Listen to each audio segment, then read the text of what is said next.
within the context of being an American, with being an American citizen, and being a believer. So, within the context of being a believer, I think that 1 Corinthians chapter 8 applies, as well as Romans 14. If you want to eat meat offered to idols, and you're in freedom with that, and you don't cause other people to sin, you do you. Don't tell me what not to do or what to do, and I won't tell you what not to do. That's Romans 14, and that's 1 Corinthians 8. It applies. Are we being raised by machines? I think that we're absolutely working on AI. But I want to frame it within the context of an American. You remember the Civil War. You remember that was not a war about slavery, so much as it was a war about the states' rights to choose for the states versus the federal government to choose for the states what the states could and could not do with respect to slavery. And thank God slavery was abolished. But that was about states' rights. When you go to Charlottesville, it's as much about free speech as it is abolishing the evil of free and the glorification of the leaders of the Civil War in the South.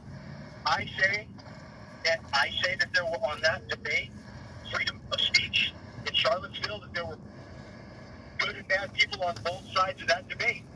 Some felt that they should tear down the statue with good moral reason, and some felt that, who are you to tell me men cannot say? This is freedom of speech, and not to mention you're erasing history because it makes you feel good. So that was as much about free speech as it was, those who were against slavery, as well as erasure of history. It does not mean that it didn't happen. So there was good and bad people on both sides of the debate, which President Trump said, and which he was vilified for as being a racist. But that's all he said. And it was taken out of context the very next day by CNN. But it's as much about freedom of speech as it is abolishing the evil of the glorification of civil war leadership. So I would say that if you want to have a Robert E. Lee statue, then there are good and bad points on both sides of the debate on that. It's debatable whether the statue should be rightly so taken down because of free speech.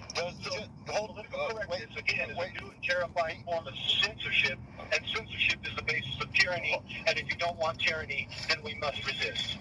Hold, please. If you don't want tyranny, you must resist. Well, the AI has been towards political correctness too. Must resist. It's not only the Landon morality hour, no, it's the Mark Zuckerberg morality hour now. Does the gentleman from Sacramento yield? Correctness and woke ideology as the AI, in its basis. Will the gentleman? You're going to have Alexis a little bit bent towards the left if you really start asking her questions. You say it's a good business model. I say you go woke, you go broke. It's not good for business. Hold, please.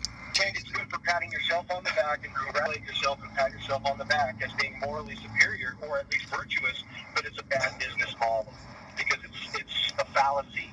Woke ideology is a fallacy. It's both based on the lie that there's some sort of social injustice called systemic oppression, which actually doesn't actually exist.